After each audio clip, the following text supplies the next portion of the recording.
Many times people ask me why you like cave diving. Answer is quite simple. You like it or you don't.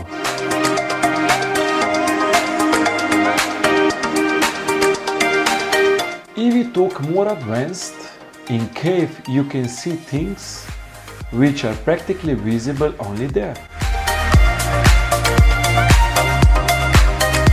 First is crazy look of walls, which are not straight but unique. Oh man, the shapes! What water do with material over million years? Colors of them, they can change many times in the same cave and they depend on the material into.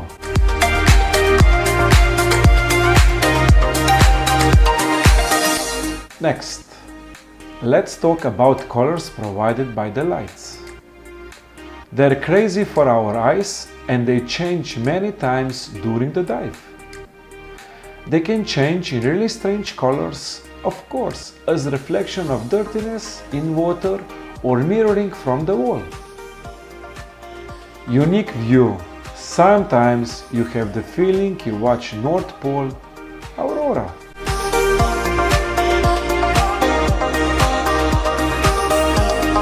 About animals who live in darkness from day to day, we can talk a lot. They look funny and they are lovely for recording. And it's incredible that in that darkness it's possible to find so many of them. Funny, huh? One time one diver said, "I like cave diving just because there are no fish." The other diver replied, "I just like the wreck diving in the sea since they are man-made." And so, this could be the way why I simply adore the caves.